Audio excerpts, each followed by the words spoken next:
So welcome to the Happy Mindset, where we use the power of language and storytelling to help you find your voice. Today's episode is episode number 44, and today's episode title is Becoming a Polyglot.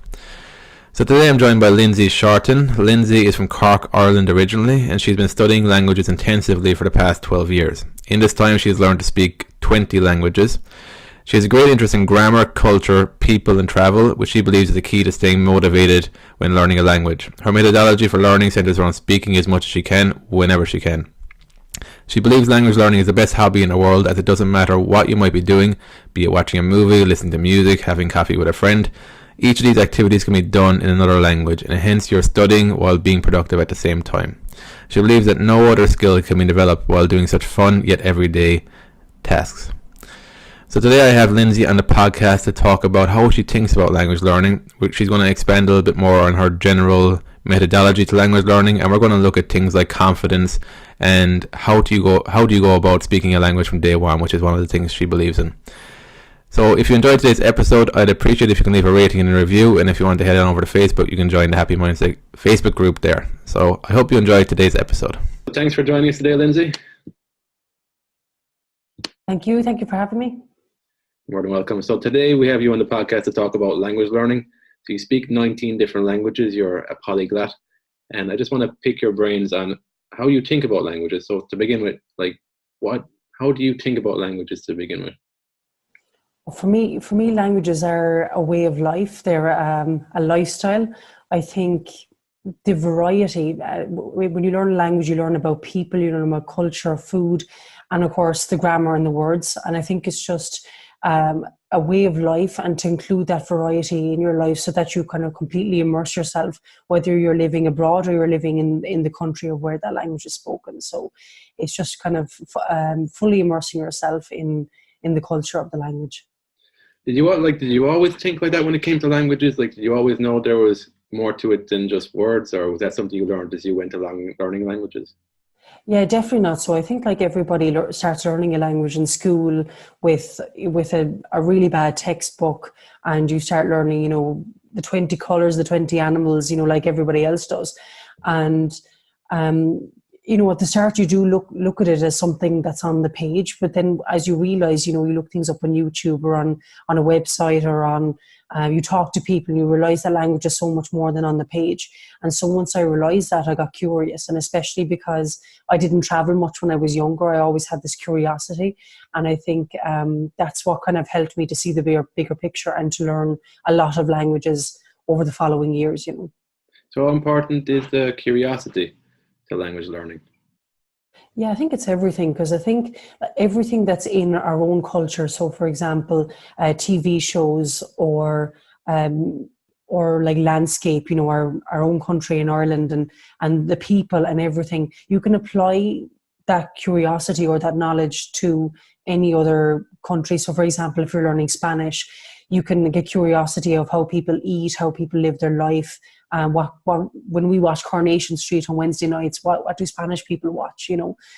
So all of these kind of things that we know from our daily lives, how do they live in kind of like a in a parallel way in Spain, for example. And so that's I think it's really central. I think the curiosity is central to learning a language, because it's when you do it for yourself, off your own initiative, that's when your learning opens up, and you find new things out that you can't find in a book.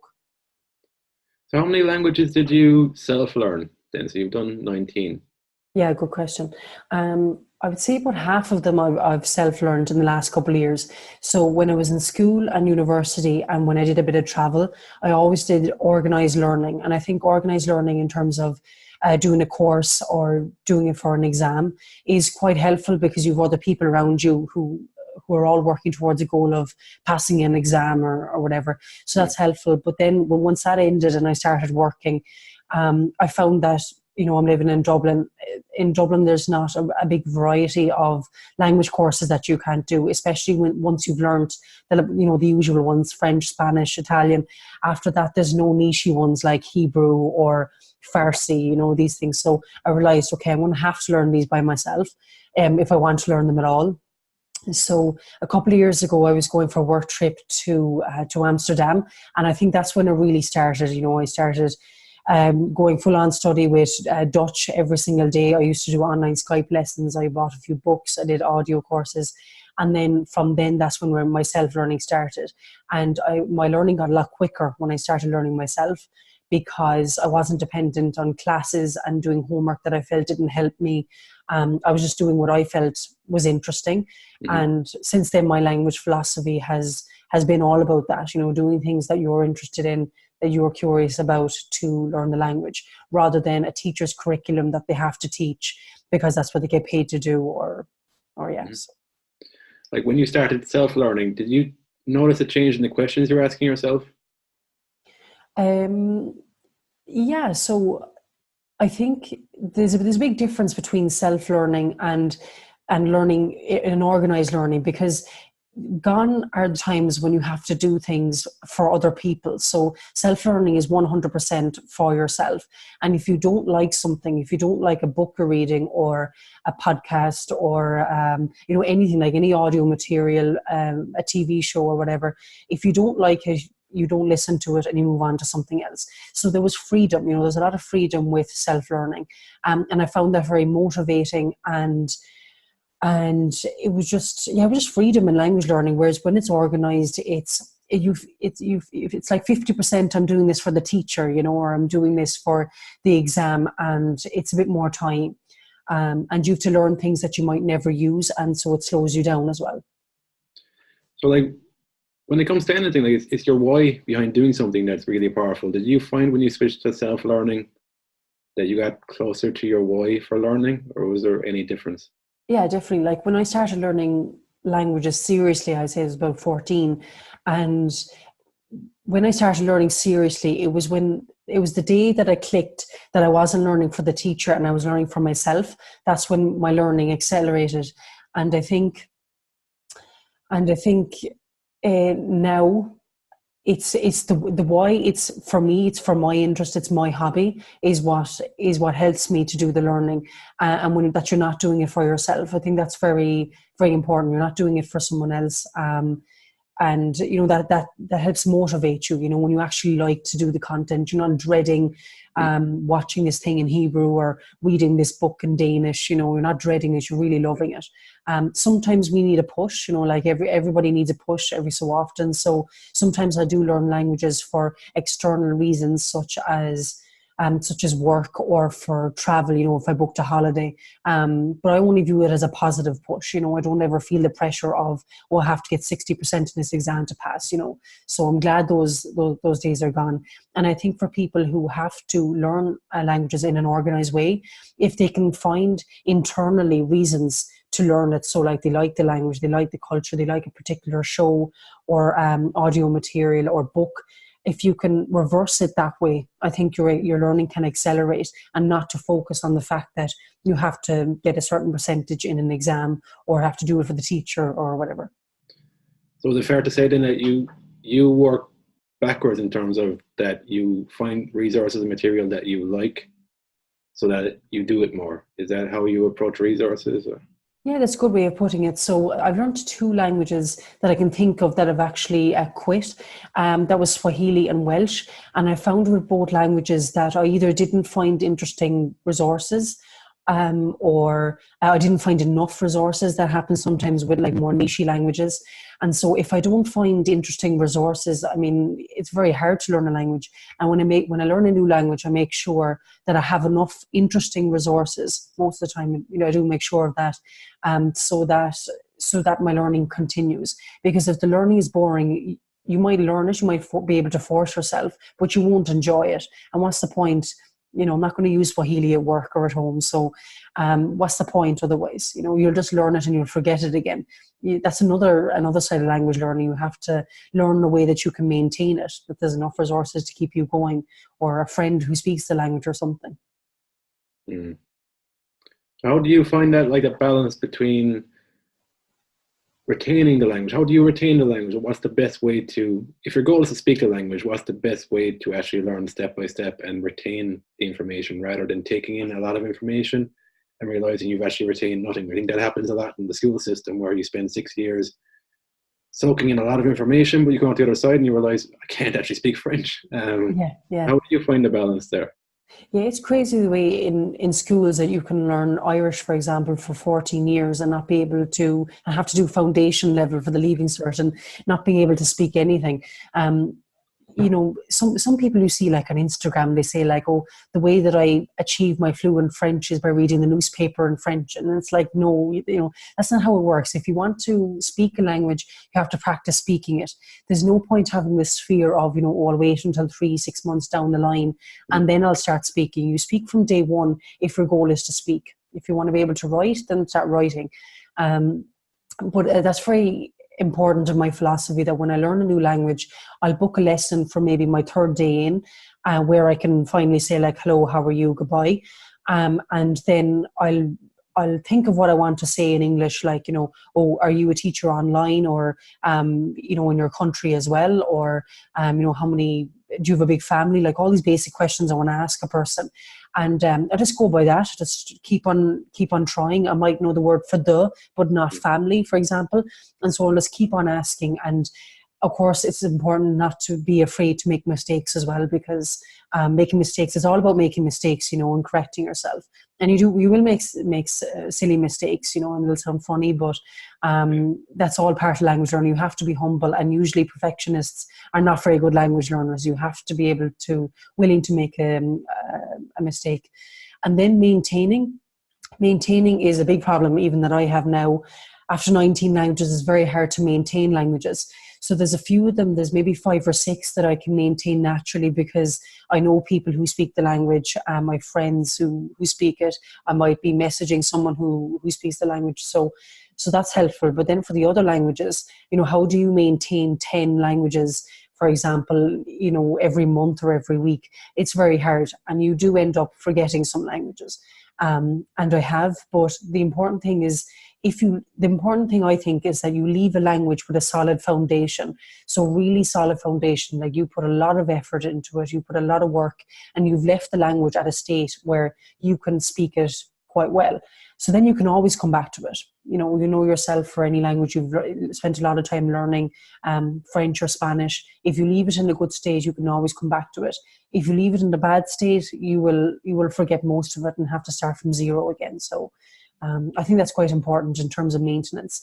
And in the end of the day, it's like everything. It's like having 19 relationships. You know, you have to keep on growing each of them for each of them to flourish and to be maintained. And if you're not doing that, it doesn't work. So time and effort, you know, that's a big point as well. Did you always have a positive relationship with making mistakes when it came to language learning? I'm quite a clumsy person by nature, so I'm always making a fool of myself. You know, I'll be the person who will trip somewhere, you know, in front of everybody on camera. You know, I'm that kind of person. So I think I was never shy about making mistakes for that reason, because even if I didn't try, I would still manage to make a fool of myself. And so I think that helps. I think a lot of people who take themselves more seriously would have more issues with that, but for me it wasn't a problem. And I just think if you're speaking another language, it's so brave. You know, let's say you're speaking Spanish, and the Spanish person has to speak in Spanish with you because they don't feel confident with their English. I think you're already winning in that case. You know, you're already using Spanish for your communication, and they're losing because they're not using their English and they're not confident enough. So even if your Spanish is full of mistakes, you're already doing better than the other person who has to use their language to communicate with you. Confidence. So like some people, like I've seen in myself as well, when I was learning French, I was going through this kind of assumption of, okay, I'll get to a stage one day where I'll be able to speak French. Some people wait for confidence. What's your thoughts around confidence when it comes to language learning? What's the best way to cultivate confidence? Yeah, that's a good question. I think a lot of people do have confidence issues, especially when it comes to language learning. It's a hard one. You know, there's days where I'm very confident with my language learning, and other days when I'm not confident at all. And I think especially if you're tired or you're demotivated, that can happen. But in normal circumstances, I think what helps with confidence is knowing that you've worked hard on something. If I go into an exam or an oral exam or a conversation and I haven't learned it or spent time in that language in ages, I'll feel really demotivated and I'll be lacking in confidence. And I'll beat myself up if I forget something. Whereas if I go in and I know I've studied hard, I'm learning Hebrew at the moment, and I had a Skype lesson the other day, and I went in full with confidence because I had been learning it. I'd been studying it for about an hour or two beforehand. And even though my Hebrew is super basic still, I was confident with what I knew. And so I think that helps. Being prepared helps with confidence.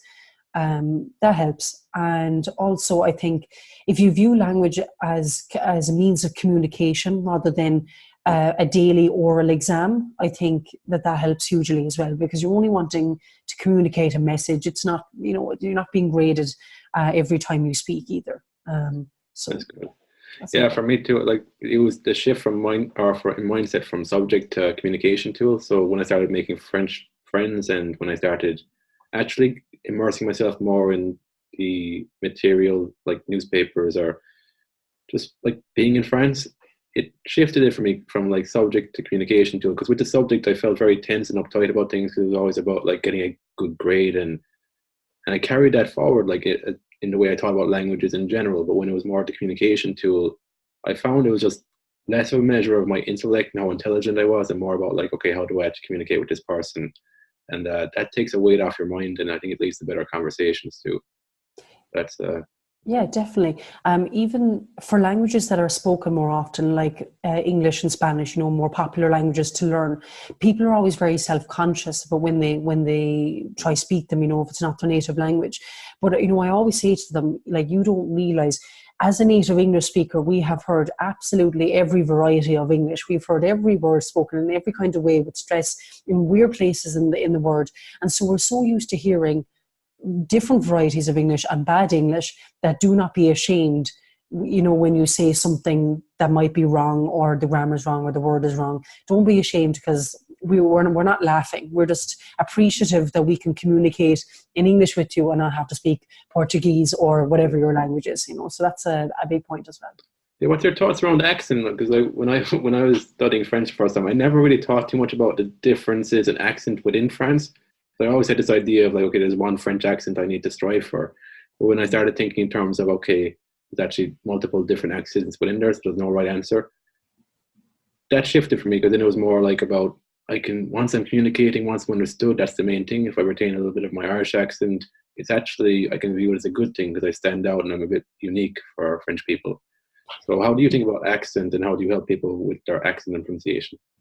Yeah, accent is a huge thing. So I think the first goal that you should have for accent is communication, so that you pronounce the words properly so people can understand you. I think that is goal number one. Then once you get better and you're confident with how you pronounce things and your words and your grammar, and you can communicate fine, then I think that you can focus on one accent in particular, so that you sound more authentic.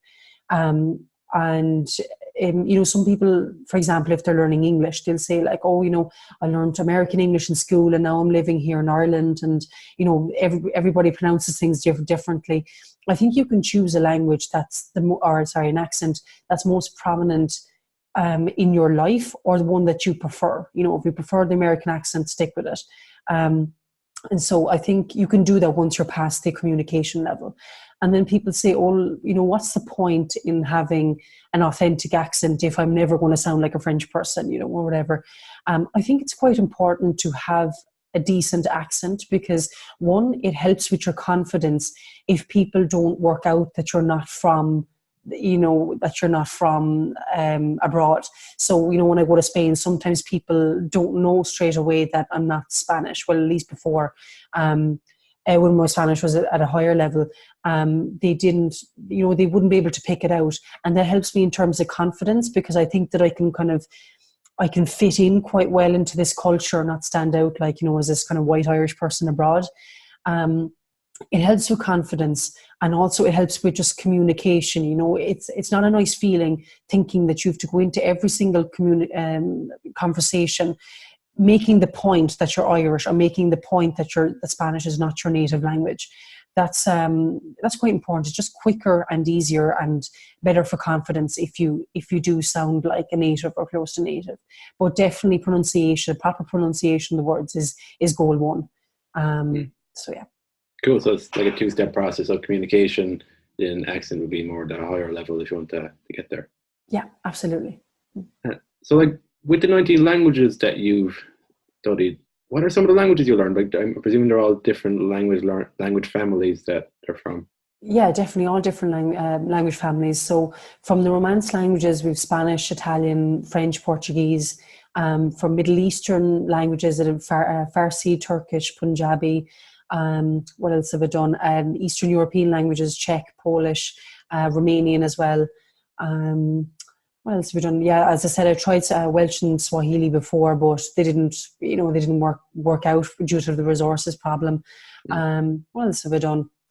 Basque. So I was learning Basque for a couple of months when I lived in Spain. So yeah, all different types of language families. But I'm very strict with myself when I start a new language, that if I start a new language and it's in the same language family as a language I learned before, my level in that language has to be high, because I don't want to mix them up. For example, my level of Spanish was high before I started Portuguese. I learned Danish. I'm learning Danish at the moment, but I had already started learning Swedish. I completely forgot my Swedish when I started learning Danish, because my level in Swedish wasn't high enough. And so that's very important, I think, because you don't want to mix them up if they're similar languages, and you don't want them. You don't want to have 50% of each and then speak like 100% of just this mixture of languages. So it's important to be able to keep them separate. And if you're learning two languages from one language family, to make sure that one or two of them is already at a high level before you start a new one. So like, obviously there's differences between languages, but do you have like a general methodology that can be used for any language? In terms of like starting to learn and... Yeah, it's in like how you go about learning it. Is there a general process that you use for any language? Yeah, definitely. So with my self-learning that I've been doing for the last couple of years, I've kind of just developed my own way to do it. And I think it's a way that anybody can use to start learning a language, because it's personalized to you. What's really important is the resources. So making sure that you find 5 or 6 resources that you like, whether they're online or you buy a book on Amazon or whatever it is. And then you divide them out toward, across the whole week and month. So for example, you have a couple of films, you have a couple of books, couple of podcasts. You say, okay, today I'm going to watch half an hour of this movie. I'm going to read a chapter of this book, and I'm going to have a lesson online in Spanish. And then you do that every day, or every day is ideal. You can do at least half an hour every day. And after a week, after a month, you'll see how much resources, how much time you've put into this learning. And that gives you confidence, and that gives you, daily contact with the language. Consistency really is key, that you have regular contact with these resources, with people who speak the language. And it's like fitness or anything, you realize after a week, after a month, how fitter you become. You start losing weight if that's your goal in terms of fitness. And it's very similar to language learning, once you have that daily contact with the language, and hopefully from there you'll start wanting to do even more. So I find very often that I'll do 15 minutes of this Hebrew series today, but I end up loving the series. I want to watch the whole thing. So then all of a sudden I've done 2 hours instead of a quarter of an hour. Same with the book. I'm like, I'll do half a chapter, but then I don't like leaving things in halves, and so I'll finish the chapter. So that's motivating as well. And if you skip a day, obviously not to beat yourself up, and life gets in the way as well. So you have different commitments and things, and that's fine, as long as you have an organized way, whether it's Google Calendar or a physical journal that you've somewhere written down where you're accountable for doing the work. Being accountable is very, very important, and kind of having a little checklist and ticking things off as you go along is kind of a rewarding feeling, So that's definitely how I would go about it. It's keeping yourself accountable, keeping motivated by always remembering what your goal is in the language, and to be organized with your time and your resources. Okay. Yeah, yeah, that's some good advice. Yeah, uh, I'm just thinking as well. Like, what was the biggest mindset shift you've had around language learning? I think one was the I'm doing it for myself, not for the teacher, and I was like that for every subject in school. I was doing it for the teacher because they said just do it, and there's no point. Like I just kind of said like, what's the point? And it was when I took my learning into my own hands that was kind of mindset change number one.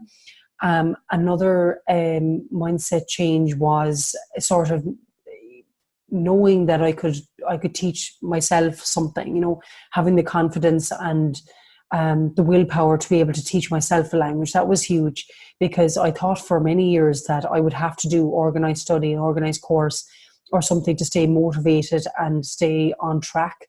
But when I worked in it myself, I found, this unlocks so many more languages or even skills, not even language learning. If I want to learn how to play the guitar or lose weight or anything, that I have the skills to do that now. As I said, all about the resources, motivation, time management. That's what I was going to ask you next. Actually, has it helped you? How has it helped you to learn other skills that are completely unrelated to language learning? On a surface level, it seems completely unrelated. Yeah, I think so because language learning is such it's a communication skill, it's a people skill, and I think I have a natural tendency not to be very extroverted. But when I meet people, sometimes they say, "Oh, like you're definitely not an introvert. You're very extroverted." But I think language learning helps me to kind of come out of my shell and to talk to people. It also helps me read, because before I wasn't very motivated to read things. It definitely helps my organization to the point where I think of OCD, that I'm so strict on myself in terms of organization and time, and I beat myself up if I don't do something or if I feel lazy. It helps me. It helps me in terms of my willpower if I really want to do something. So if I have a need to work on something, whether it's an exam, like I'm doing a course at night or whatever, it really helps me with my willpower to focus on things. But I also find that when I try new hobbies, for example, I did a stockbroking degree for a year and a half. I did a criminology course for a year. I find that no matter what other hobby or thing I try to learn, nothing matches language learning. It's crazy. It's the only thing that's perfect for me and for the way I work. And while it helps with other things, I find that language learning, I've definitely found my hobby and what I was meant to do very early on, and I'm grateful for that because a lot of people don't find that. Mm. So I also find that nothing else matches language learning. So that's good. That's good. Another thing that I saw as well was it helps me to think more on big picture. So before I started self-learning languages, I didn't have this. I couldn't like think big and then work backwards and break up the components like a jigsaw puzzle. It was from language learning I started to realize that like you can focus on what words to use. You can break the language down to different things that are more important than other things. It was from that then I started applying that to other stuff. I hadn't seen that before until I started self-learning language learning. But before I started the self-learning, again, it was like going into the classroom, kind of doing what I was told to do, but there wasn't that motivation or want or desire to see the bigger picture and to break it into different components and stuff like that. And I think that's relevant to any subject. It's like once you get into the habit of doing that, you can start seeing how that applies. Yeah, absolutely. I think in terms of goals, people view it as such a huge thing. They view it as this kind of unreachable, unattainable thing in the future that hopefully they'll arrive at one day. But it's like any goal, if you break it down to little pieces, it makes it so much more manageable, first of all. And once you reach all these little goals that are on the way, you can reward yourself. You can tick them off and say, well, that's done. That's another chip off, I don't know, the rock or whatever you want to view your goal as. And so that's really important. And, to keep your motivation, just to break down that big mountain into small little pieces and work at them every day and every week. What was your initial goal? Did you ever have the idea that you wanted to learn 19 languages? Because that can feel really overwhelming for somebody who's just knows one language today or two languages. Yeah, like it was crazy when in school, my goals were, because I didn't self-learn, I just learned the languages in school. My goals were, to get A's in the junior cert and the leaving cert. Then same in university, just to get good marks. And then when I started learning languages more for myself, my goal is usually, and the point where I leave a language and move on to another one temporarily, is I want to be able to communicate. I want to be able to talk to people about most things and feel confident in the language. So communication, that's what usually my goal. But then sometimes I set myself unusual goals. Like at the moment, I'm learning as much Hebrew as I can in 90 days. Now, I wouldn't recommend this for anyone, but I wanted to see how much I could learn in 90 days. What is actually achievable if I do an hour, 2 hours of Hebrew for 90 days in a row. And that's my goal at the moment. And I think by doing these little kind of challenges with myself, I can see how I can better learn languages, how I can make it more efficient, and how I can help other people to learn language in a more efficient or kind of snappy way than just start learning Spanish and one day you'll finish, that kind of way. So kind of little attainable goals that have a start and a finish, and hence a kind of goal to work towards. Cool. Is there any self-limiting belief that you uncovered from language learning? For example, what would you say as an example? I suppose even for me, there was the idea that I'm an introvert and it's difficult for me to like meet new people and talk to new people and that type of stuff. Mm-hmm. Yeah, that's a good example. Yeah, so definitely sometimes I don't want to talk to people, and that's sometimes if I have online classes, I kind of think, oh, I'm dreading this now, but 5 minutes in, I'm loving it. And the conversation, usually if I pay for a class, the conversation's usually about me, and I like talking about myself, so I end up liking it. Another thing is reading. Often I find it hard to concentrate on reading. I prefer watching something or listening to something than reading. And so sometimes I'm like, I don't think I can learn a language from reading. But I found ways to get around that as well.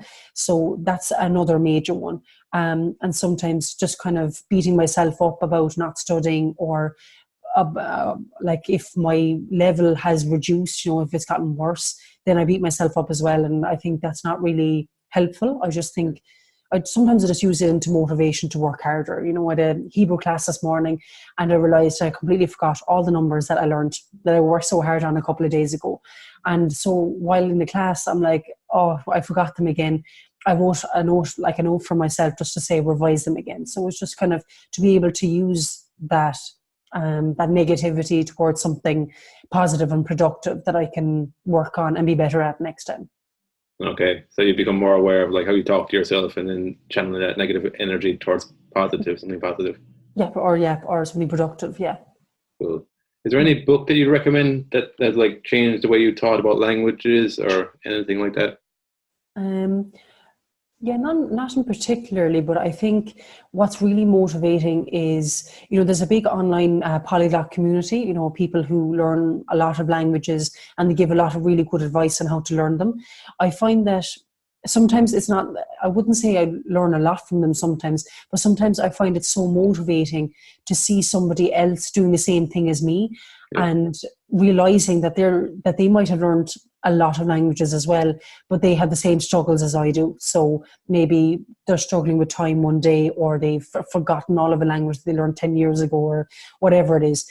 So I find that quite motivating, just kind of daily updates or insights into other people's language learning journeys, or even anything, if they're learning any kind of skill, whether it's going to the gym or even an Instagram feed or somebody's, I don't know, anybody who's trying to achieve anything, whether it's a university or whatever. I find that quite motivating. I think everybody needs kind of daily motivation to kind of push themselves every day. So that's important.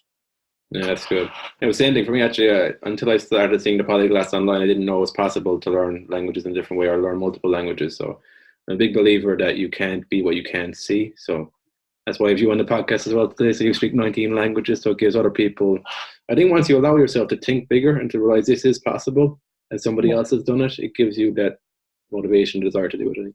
Yeah, yeah, there were. It was really interesting. There was some survey, or that I read in an article where the usage of the word impossible has reduced by 60% since last century, or it was some statistic like that. And I was like, that's so true. You never hear people talk about impossible anymore because people have achieved amazing things. Like whether it's business people or people who have pushed their bodies or their minds to the limits. And I think if you can think it'll happen, you can definitely make it as long as you put in the work. That's it. The work as well is the important part. Yeah. How would these guys find you, and like, what are you doing today to help people with language learning? Yeah, so at the moment I'm teaching English to a lot of people like around the area where I'm living. So I'm teaching English, and I'm also teaching online, and I'm working on a new 6-week like online language learning program to help people start speaking language in 6 weeks. So yeah, working on that at the moment, and it's all based on the values that I've learned from learning languages myself, and there's nothing like scammy or weird in it. It's all the basic things that I've already just talked about, like so in terms of establishing your goal, motivation, organization, time management, accountability, all these basic things. And it's completely personalized to the person who's learning a language, because everyone's different and we've all different interests. So that's what I'm focusing on at the moment. Yeah, I had to look through it. It looks quite good. It's like you're teaching a methodology, and you're also personalizing. I think the personalizing aspect is really important to make it engaging for that individual. So I definitely check that out. Yeah. And you're on Instagram as well, are you, in different places? Yeah, absolutely. I do Instagram, and I have like a new Facebook page as well for the e-language coaching that I'm doing for the program. And I like to to post kind of not motivation stuff, but like just kind of post things that I'm doing myself in my language learning. So I'm kind of posting about my own Hebrew studies, and I put that up there. So it's just kind of helpful. It's helpful to know, I think, that somebody else is learning a language. We're not the only one. And of course, language or learning in general never ends. So there's always more. So yeah, exactly. Well, so thanks for joining us today, Lindsay, and thanks for sharing your thoughts on language learning. I think we've learned a lot from you today around language learning. And cool. Thank you very much. Thank you. No problem. So until next time, have fun and enjoy the process. Absolutely. Thank you.